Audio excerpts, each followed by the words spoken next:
digital images. It can be used to create original artwork, manipulate images, retouch photographs, repair damaged images, and create graphics for websites.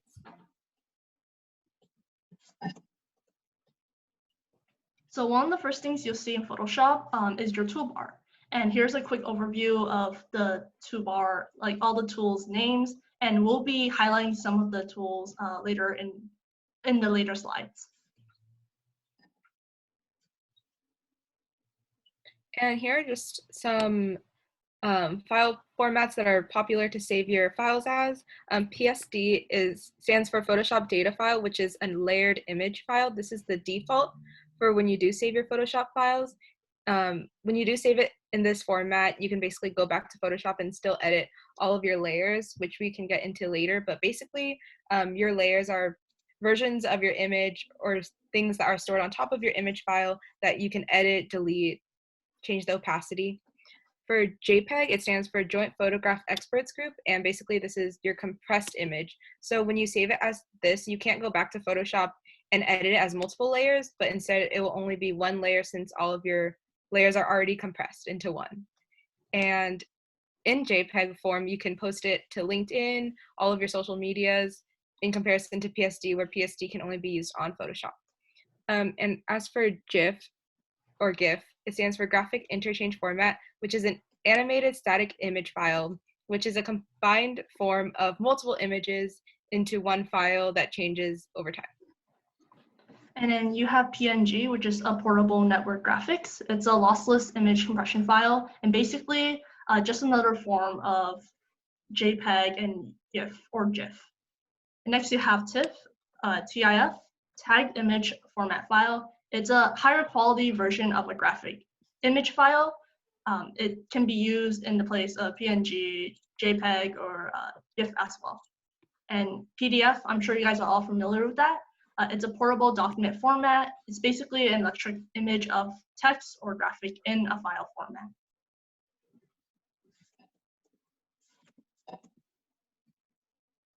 And hopefully you've already downloaded Photoshop from the links that we sent out or are still in the process of downloading it. At the end of this meeting, we'll release a YouTube video where you could go back and follow the tutorial if you don't already have Photoshop downloaded. If you do, you can take it out right now. And the first tutorial that I will show will be how to create your own magazine cover. And this can be done from any beginner just starting out with Photoshop. You'll be using tools such as image adjustments, spot healing brush, stamp tool, text layer styles, and the eraser.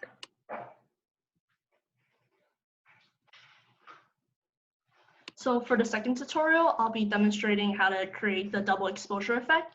And you can pick any two images you like. For this tutorial, I've selected a portrait and a background of a city. And then I'll be merging both of the photos together using layer mask, layer properties, color adjustments, selection tool, and the brush and eraser. All right, and I think that is the end of our little presentation here. I'm going to go ahead and put it back onto slide number 2 for those of you guys that still need to see the links to download it. Feel free to take a picture now just so you can have it with you, because we will be transitioning over to our first tutorial. So I'll give it about 10 seconds for those of you that need to take a picture to go ahead and do so.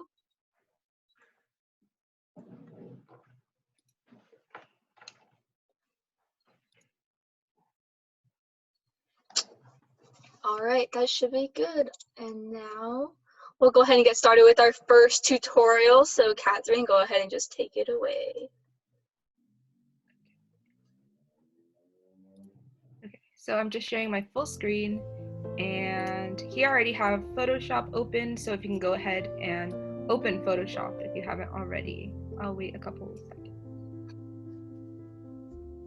I'll also be trying my best with verbal instructions so you don't have to go back and forth between the Zoom and your own file. So first I'm going to click open, and you want to find where you already saved the file. So you can basically look for any portrait that you want to edit into your own magazine cover. But for this case, I've already selected one that I found off of Google, and you can download it on Facebook. So the link to all the photos to download are in the event page. So I'm just going to open the tutorial image and wait for it to load. Awesome. So first, I want to point out some keys. So you can use Control+ to zoom in, and you can use Command or Control- to zoom out. And when you're zoomed into an image, you can use your spacebar and your mouse to kind of adjust where you are instead of having to scroll back and forth. So once again, it's Control+ and minus, and using your spacebar to move around. Okay, so first I want to make sure that I can adjust my layers. So I'm going to go on the top where it says window and make sure that my layers are showing. And basically, Photoshop layers are like Catherine? sheets. Yeah. Oh, sorry. Your music is a little bit loud. Okay, just a little bit. Okay. Does that change it? So like probably like one more, and then you're good to go. Yeah, that's perfect. Okay. Oh my god. Okay. No, you're good. Okay, so basically, Photoshop layers are like sheets of stacked effects. So you can see through the transparent layers from the top to the bottom, and you can move a layer position to make sure that you're content with where the layer is and put it up and down. So first, this is your background, and basically you want to make a duplicate layer. By duplicating the background layer, you kind of save a background copy of your original image, so this is safe away from all of your edits. So by doing that, I'm going to right click and click duplicate layer, and I'll just save it as background copy. I want to hide the background layer just to make sure that I'm not harming it, so we can always go back to it and revert if I do make any mistakes. So next I want to go over image adjustments. So looking at this picture, it looks kind of dull and a little bit colorless. So to improve the color, I'll go to my top panel where it says image, and I'll click adjustments. You can adjust the brightness, contrast, levels, hue, saturation, make it black and white, invert the image, change up the shadows and highlights, or if you have less time, you could auto tone it, auto contrast, and auto color. Sometimes you might want to use auto tone, auto contrast, and auto color, but the times where you wouldn't want to use it would be when it might not necessarily match the theme or the vibe that you're going for. For example, if I had a more mysterious magazine that I wanted to do, I would not auto color or auto tone it, since that might make it too bright when Photoshop does scan the layers and the colors. So for me, I think I'll adjust the brightness and contrast. So you can just adjust your photo accordingly to how you want it, but I'm going to make my photo a little bit brighter and increase the contrast between the colors.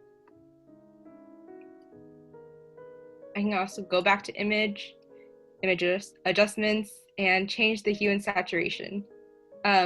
You can also change this by using Command U or Control U, depending on if you're on Windows or Mac. So I just want to add a little bit more color to my image, so I'm going to increase the saturation. And you can kind of play around with how you like it, but obviously you might not want to change the hue of this image just because it would make it a little bit like unrealistic. Okay, I'll revert it back to 0 by using numbers and click enter. Oh, okay, cool. Another way to transform your images or add effects is by going to filter, and you can go to filter gallery, where it will show you all the presets that Photoshop already made to adjust your whole entire image. It will usually come up as a really zoomed in image, so you could zoom out and it will show how your effect is affecting your image as a whole rather than just that small area on the top corner. Okay, so some examples of dramatic ones would be distort, and you just click that and it would apply to your whole entire image. So just gonna give it a second to load. Okay, so this is unrealistic, but this is a cool effect that you might want to use if it wasn't a portrait. Say if it was like a landscape of like the beach, you could add that effect. But if you notice on the right hand side, you could increase how big the ripples are or how much the magnitude is. So way more dramatic and unrealistic. So you could play around with those depending on what your base image is. but I'm not going to add any of those effects to this image specifically since that really wouldn't make sense. Awesome. So instead of clicking OK, which would save it, I'm just going to click cancel. And now we can go back to our layers and see how there's already a difference by just changing the lighting and the color. So an eyeball would mean that the layer is being shown. So when the eyeball is on background, that's our original photo. And when the eyeball is on our copy or our duplicate, that means that we've edited that one. So I'm going to take the eyeball off so I don't accidentally edit the background again. Okay, so next I'm going to introduce the spot healing brush tool. And when you use this tool, you can clone areas of an image and blend the pixels around it. Okay, so to practice, we're going to zoom in on the color of his shirt where there are white polka dots or specks. And I'm going to find my spot healing brush. So here, if you hover over it, it also shows its name, or you could also use J. And here you go. So on the top toolbar, you can edit how big your brush is, how the hardness of it, and the spacing. So I'm going to keep it that size since I think that's pretty good. And I'm going to practice using this tool on his shirt just to erase those white specks as practice. Just so you can see the effect in when you do it on two contrasting colors. So there you can see that when I do click, all those white specks are gone. You can also drag, but make sure when you drag, there's nothing too dramatic or contrasting on the side because dragging can sometimes have the opposite effect of what you want. So there you go.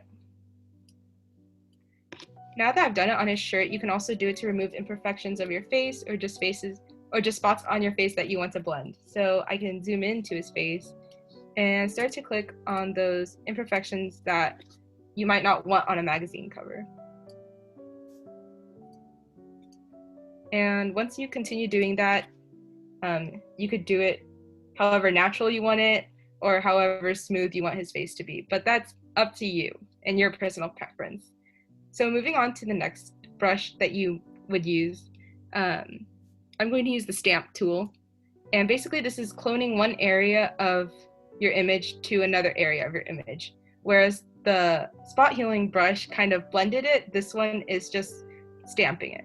So I'm going to zoom into his eyebrows and I could show you using his eyebrows how I could increase it a little bit more down.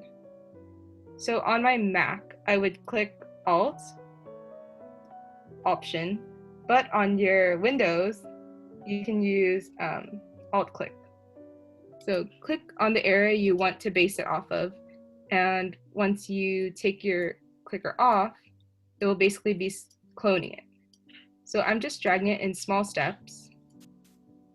You might want to click Alt or Option a few times just to make sure that you're getting the spots you want cloned. So I'll just keep on clicking Alt and dragging where I want his hair to be cloned.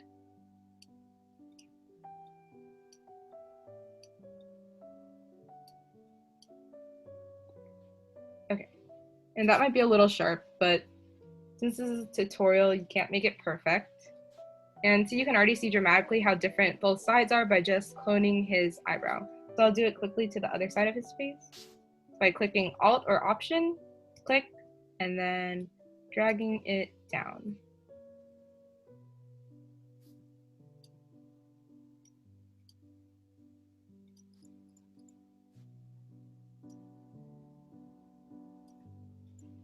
Okay. And we can kind of compare the layers again by clicking background and the eyeball on and off. So you can already see how the two layers are different from one another, and especially with that eyebrow that we've copied. And notice his shirt too. Awesome. Okay, and for the finishing touches, we want to add some text. And text is extremely important when you do make a marketing advertisement or anything that utilizes text because the font is extremely important. So I'm just going to click the text button, which can be found over here, or you could also use T.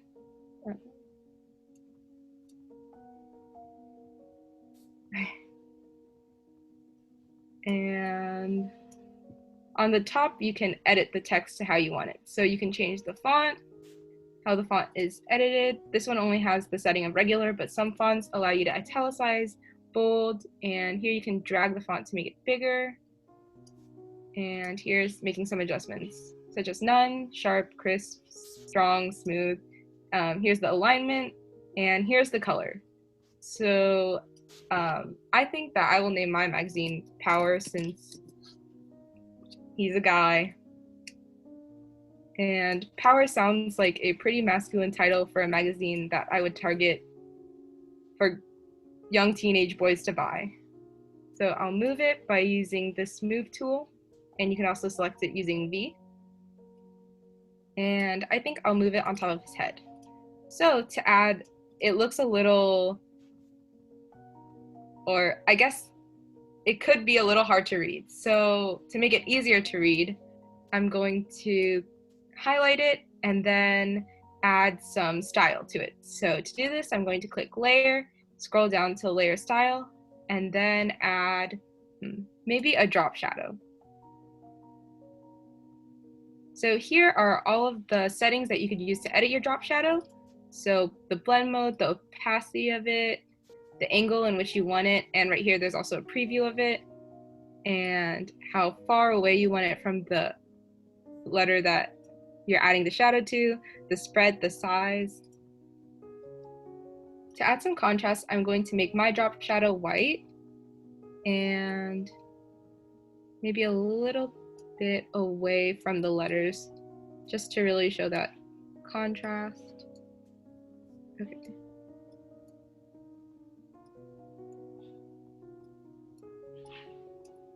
Okay, cool. And let's say I didn't like the purple, but I already added the shadow. So you can go back and still change the color of the text before you added the shadow. So I think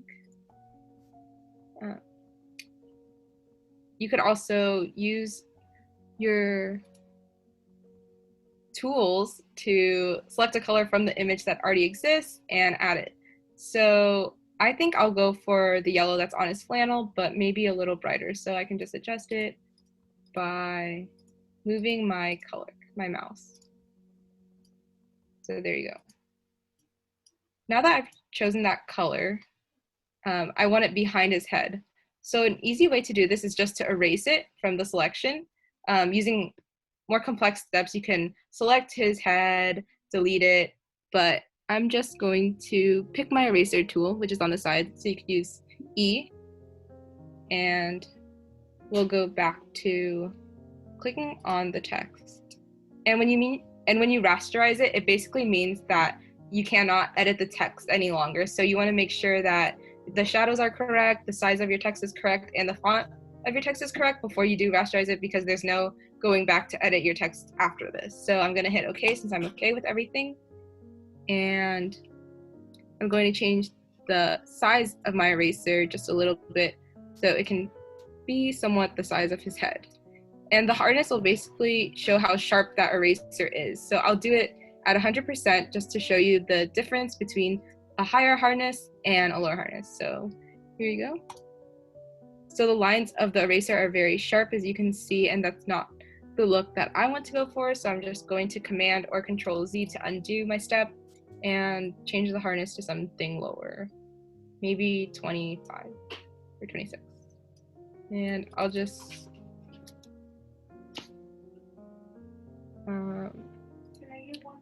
sorry.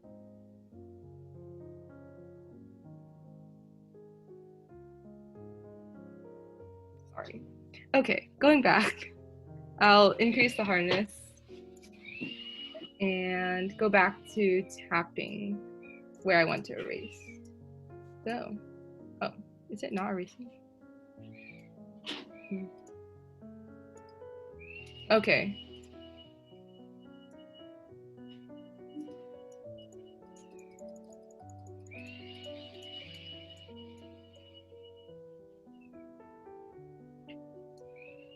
I think that's how much I wanted to erase. Again, you could also go through more complex steps by selecting his head and making sure that it's the exact line that you want. But for the case of this workshop, I'll just erase that line that I want. And to continue, I'll just add another text layer and make it smaller. And I think my next heading will be 5 ways to style the flannel. So to make the 5 pop, I'll keep it that color and font. And I'll add another text in white this time.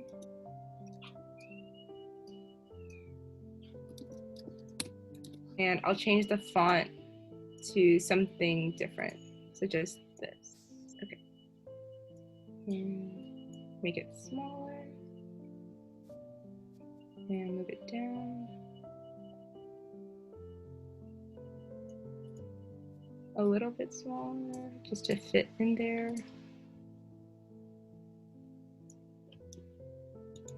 You could also use your arrow tools to move your text. And I'll do the same thing with the power, and I'll add a drop shadow. So you could go to layer, layer style, and drop shadow. This time I want to make the drop shadow black. So I'll just drag the color and go down. Instead of going through the same exact process, you can always just duplicate it. So I'll right click the layer ways and I'll click duplicate layer.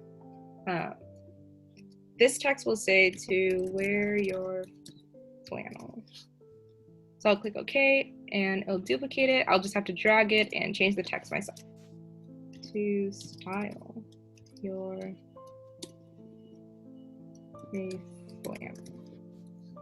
I'll Control Alt to select all of my text and make it a little smaller, and then just drag it higher. And there you go. That's how to add some text and change up the lighting contrast and how to blend your portrait. If I wanted to continue this cover, I'll just play around with more text font and I'll add it around his portrait and maybe some discount signs or codes on the bottom. But that concludes my tutorial on how to make a magazine cover from scratch. We could play around with the layers again and delete some, or just take the eyeball off some to see how far we've gotten from the first time. And there you go. Does anyone have any questions, or we can move on to Angela's tutorial?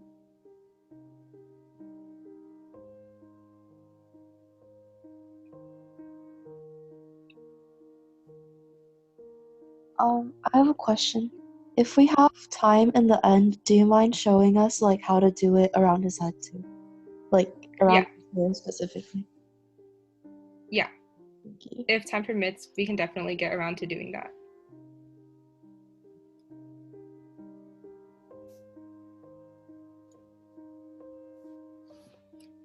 Okay, awesome. I'll stop sharing my screen so we can get to Angela's if no one has any further questions.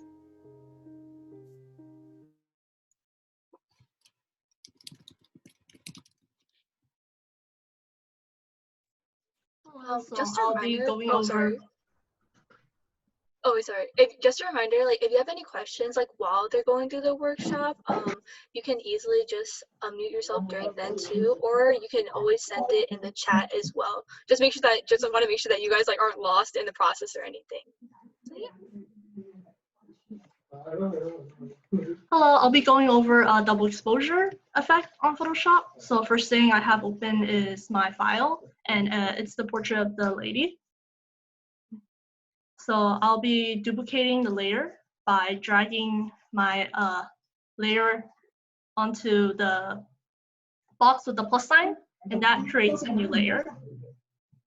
Next, I'll be using the quick selection tool. So I'll be clicking on the brush with the swiggle line. And then I'll be highlighting the area I want to focus the photograph on, which is her silhouette. So we can do this by just dragging it to where we want the line to be, as you can see here. And then I'm gonna copy and paste by Control Z. And then I'll be pasting it into a new layer with Control V. So I can see here on my layer tab, I have layer 1, and that's the layer that we want. So for the rest, we can delete them by dragging it to the trash can below. So this is what we have. And I noticed that we highlighted something extra that we didn't need. We can even this out by using our eraser tool. And you can find it on the toolbar by the side. And if you can't find it, you can also use a shortcut, which is clicking E.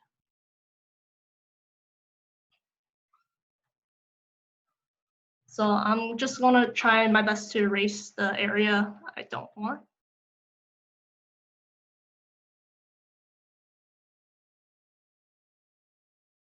If anyone has any questions, feel free to leave it down in the chat as well, and I'll try my best to answer as I go. So now that we got the silhouette of what we want, we're gonna go into the second image, which I have opened up on Photoshop as well. And we're also gonna copy and paste this to the file that we're working on. So I'll be using the rectangle tool to highlight the image, Control C to copy, and then I'll go back to my original file and Control V to paste on top. And because the background image is a lot bigger than the model image, we'll need to shrink it down. And right now I'm zooming out by doing Control Z and the plus and minus to zoom in and out on Photoshop. I will be transforming this image by doing Control T. You can also find this tool up on the window bar as well. So right now I'm shrinking down the image just so it can be more proportional to the model silhouette. And to make it easier, I'll be renaming my layers as model and street. So now we'll like to use the quick selection tool to highlight the female silhouette again. And then by doing so, you'll see dotted lines around the silhouette. And then next, you're gonna go into your street layer, and then you're gonna crop out the areas that you would like. And I positioned it to be like how it is now. And then I'm gonna Control Shift I to inverse the selection. So I'm not capturing what's in her silhouette, but what's on the background. And then I will delete. So what remains would be the silhouette of the background. Silhouette will be the shape of her silhouette. Does anyone have any questions so far?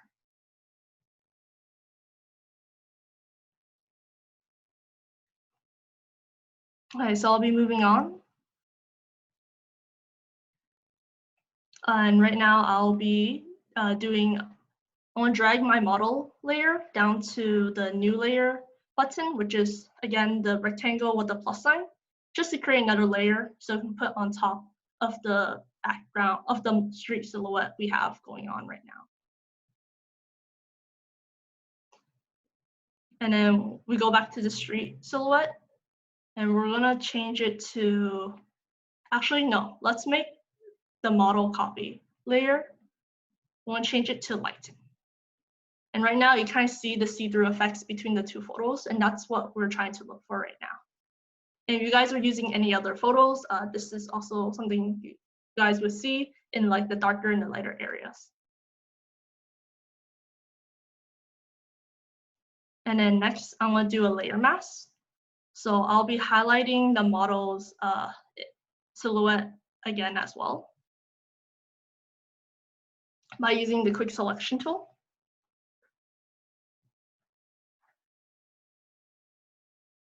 And then I'll be clicking on the box, the white box with a black circle inside to create a layer mask. And then we'll repeat this process by going to our model copy layer and just clicking the layer mask icon.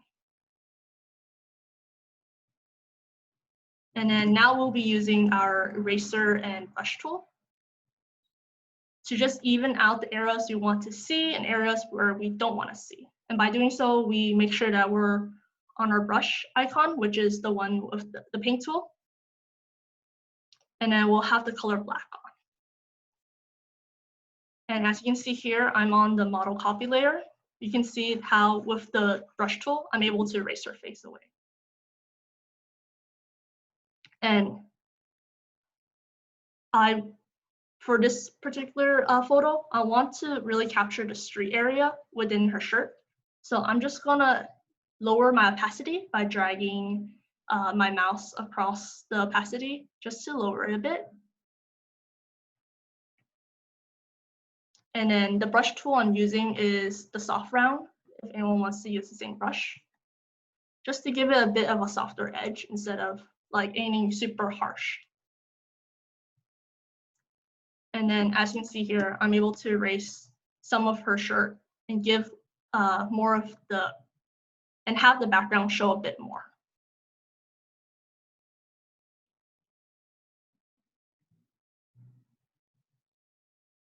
Next, we'll go into the street layer, where we'll use the same tool brush, so you don't need to change any of your settings. And we'll proceed by just making sure her face is a bit more visible. As you can see here, I'm brushing along her face because that's the main focal point that I really want to shine through.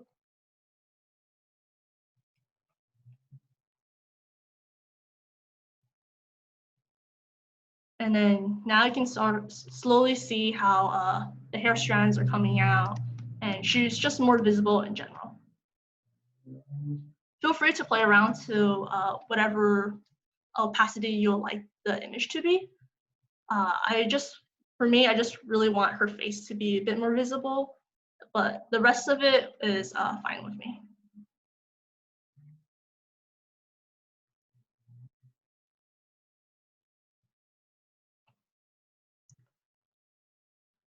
Next, let's put a background to this image.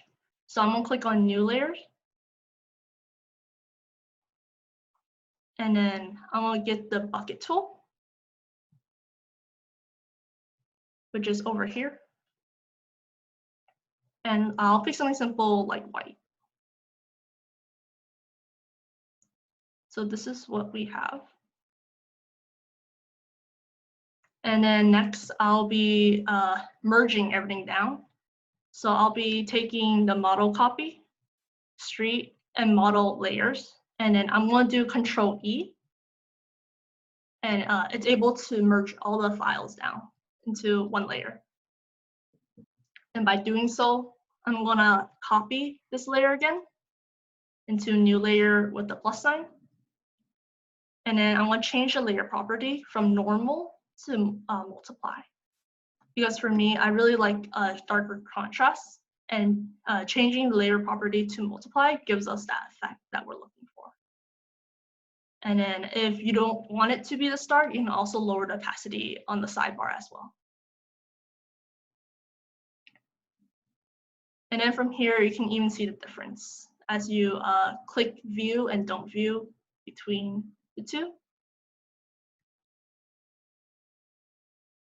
And then just to change it up a bit, I want to make this more of a cool tone image. So I'm going to go to adjust. Go to the circle, the half circle with black and white into solid color. And since I want a more cool tone, I'll go somewhere in the blue and green color range. If you guys want to do something a bit more warmer, I suggest going from yellow to like red. So I'll pick this baby blue color, and then I'll go into the layer property and go into multiply. And then I'm going to adjust the opacity so it's not as strong. And as you guys can see here, you can see the color difference in it. And once you reach this step, I would merge all the layers down again by using Control E. And then we're just going to play with some of the color adjustments. Feel free to use your own creative freedom to do whatever color combination you like. I'm gonna go with a more blue and reddish tones. So I'm gonna go to Image, Adjustments, and we'll go to Hue and Saturation. So over here, you'll see that we can just pick any color we just find interesting. And I'm gonna go somewhere more in the green zone, green-blue zone, just so I can get a more reddish pop. And to do so, you can also turn up the saturation just so it can be a bit lighter. And then once you're satisfied with what you have, you click OK. So save your change. And then there you go. You have you create a double exposure effect on Photoshop. Is there any questions?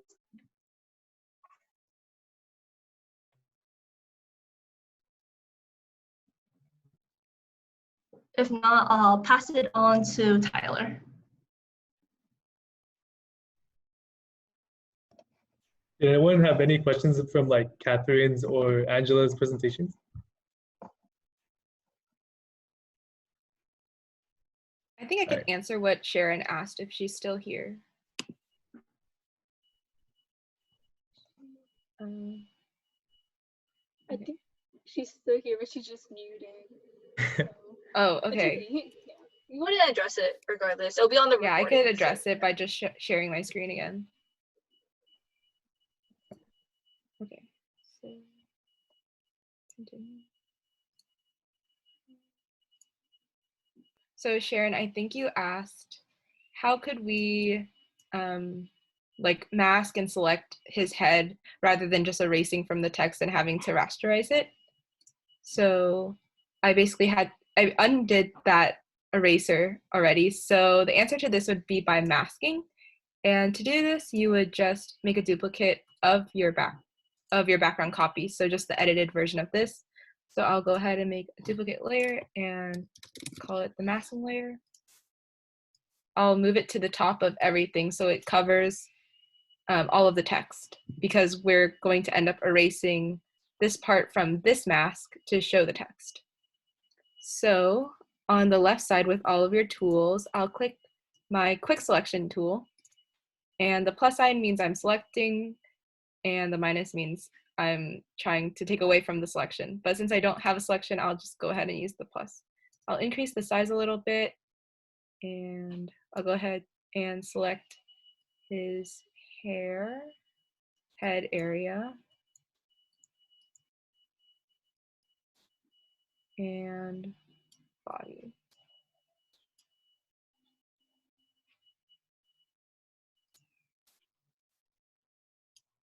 So you could just select by dragging your mouse. Okay.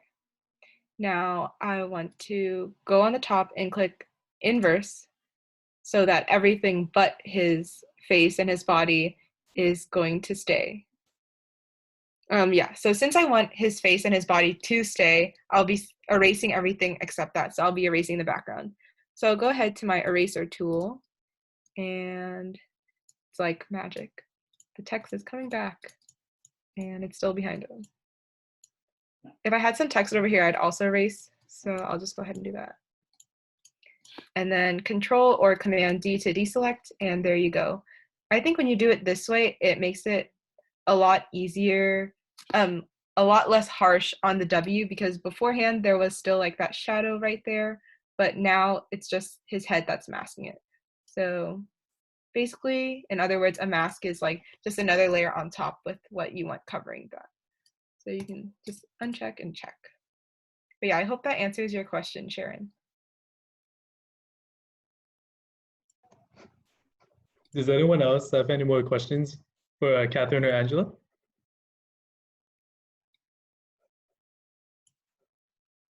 All right.